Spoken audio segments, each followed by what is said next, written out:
Back working on this motor again. I'm about to kind of show my hand of what I'm doing here. So here's a pipe nipple from a hardware store.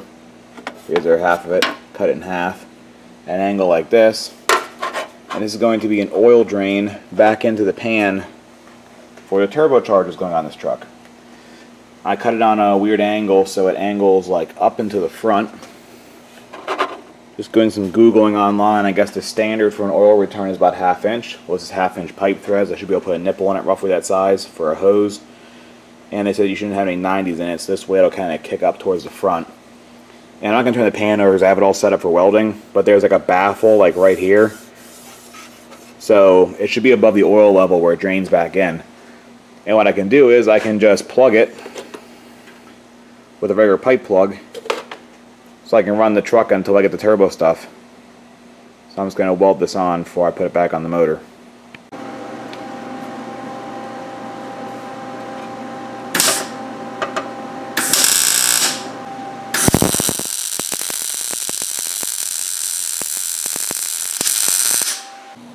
Well, I got the pan all done, so I figured I'd show you something neat with these small block Chevys and oil pans and such. These Pro blue gaskets are really badass for oil pans. First of all, they're all one piece. Second of all, if you're doing it in the car, they have these little nibbly things that go in the 4 corner bolts. And if you look at them, they have like a barb on them. So what you do is you put these in each of the 4 holes, and you push the oil pan over this, and it holds the oil pan in place while you put the pan back up. And then, you know, it also holds the oil pan up while you put the rest of the bolts in. It's pretty neat. But I don't have to worry about that because the motor is upside down. There is a few different oil pan gaskets depending on years. This hump gets like a different thickness and different width. Same with the front one. This one has both oil dipstick holes, but some only have one side, some on the other side, so you have to make sure you get the right one for your year. And the other nice thing is too, they give you new longer bolts. The 4 corner ones and the little ones, and all new lock washers. Because this oil pan gasket is slightly thicker than the old one. These blue gaskets are supposed to go on dry, like all the surfaces, no sealer or anything, unlike the Cort gaskets. But the only exception is with the RTV, I find it's best to put some right where they meet, like in all the corners here. Just put like a blob of it. Just do like that much in each corner, and then you're good to go.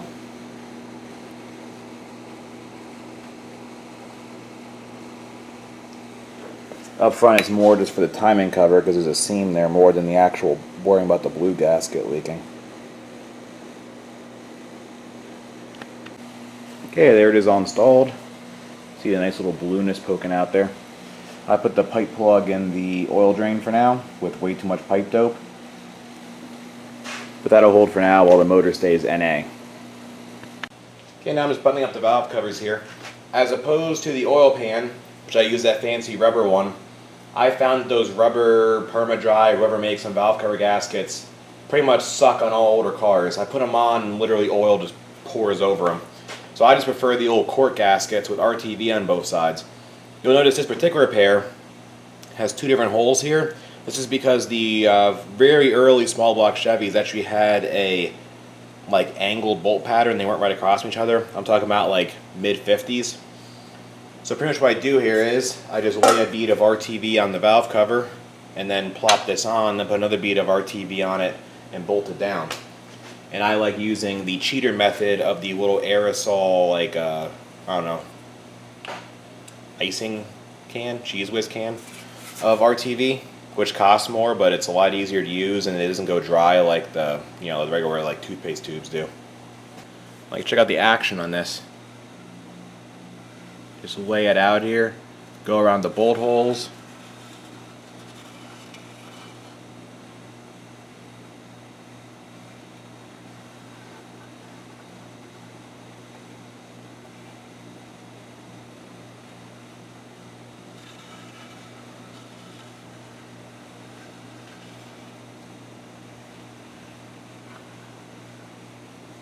Voila, you're RTV'd. You just plop the old gasket on here. without making a huge goddamn mess. Center up the holes. And just kind of like squish it down on there so it stays in place. And you take RTV again and do the same thing on this side.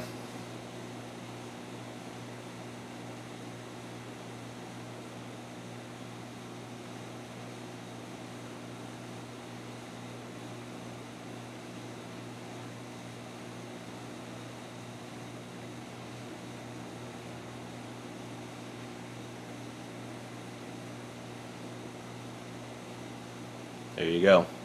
Make sure you have your valve cover oriented the way you want it, which is a PCV valve forward on this valve cover, which is the hole there. And bloop. There, it's on. Now you just take your bolts and these little spreaders, and what this does is the bolt goes through it, and you have to look at it. They're normally concaved a certain way. You want it to concave down so it spreads it out. Put the bolts in them. Put them through the holes. If you can't find like it goes through the gasket and goes into the block, like that one just did, just take like a Phillips screwdriver and poke around and line the gasket up with the holes. Okay, now you want to slowly tighten them down in a crisscross pattern and keep your little spreader bar centered. As soon as you feel a little bit of drag, stop and move on to the next one. These are quart gaskets, so you can over tighten them and they'll break, and then they're going to leak. But as long as you don't go hog wild with them, like I said, I've had the best luck with the quart gaskets over anything else. Maybe because they take up all the imperfections in the head casting and the valve covers are tweaked or anything. Just keep going over them until they're all snug.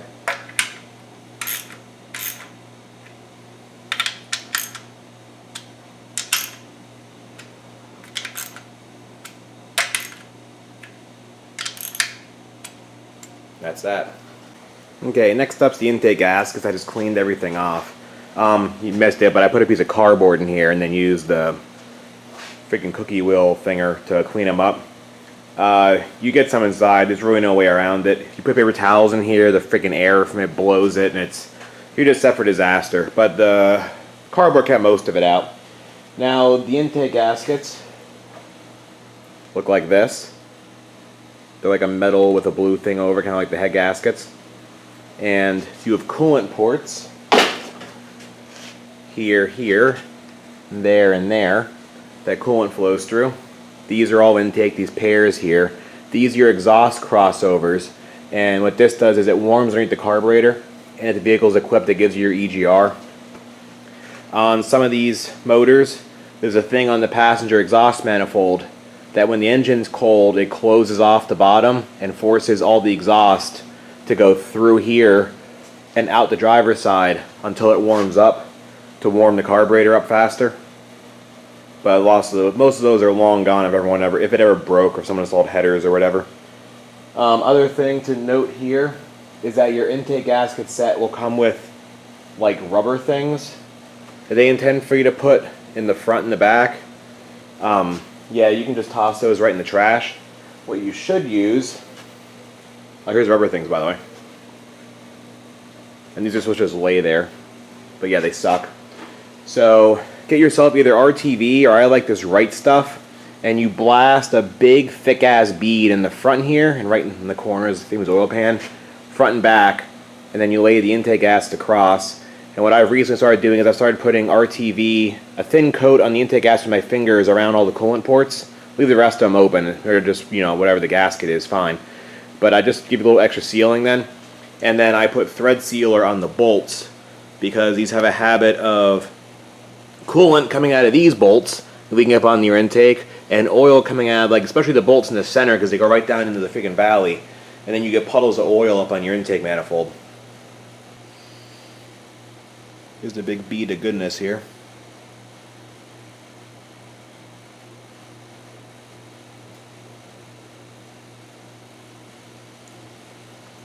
I just pulled the whole, the tip thing right off this. Just makes things easier, then you can lay a huge bead.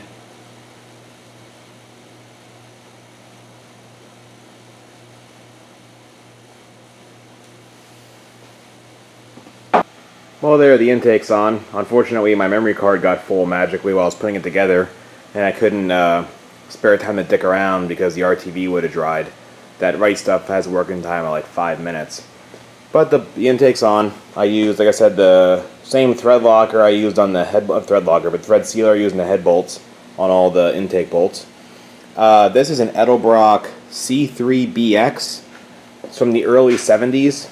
It's a copy of a 302 Z28 single carb intake, and I thought that someone hacked this hole in here, and it turns out that the X on this intake actually designates that it is for a Holley 3-barrel, which would have been two, barrels in the front, and then the secondary was like a big oval. So that was for the butterfly to clear the intake. So I don't know. I got it at a swap meet for like $40. So that's what I'm using because I don't have anything else around. It's a dual plane, so it's good enough. So now I'm going to clean it up and throw some paint on this thing. Well, back to more continuity issues, but the motor's painted and in the truck. This is actually 2 days later because we tried putting the motor in last night and it wouldn't cooperate. The used clutch I was using, let's see, where be it here? There we go. I was trying to use this disc, and I don't know, like the splines were chewed up. We couldn't get it to go in the transmission, so I used another used disc I had with a used center force pressure plate that I had for some reason, and that went in the night. See, motor's painted. Turned out surprisingly nice. Kind of got marred up putting it in though. Carburetor just laying there. Carb hatch just laying there. So it's in. I just got to button the rest of the stuff up. So yeah, we'll see what happens next time.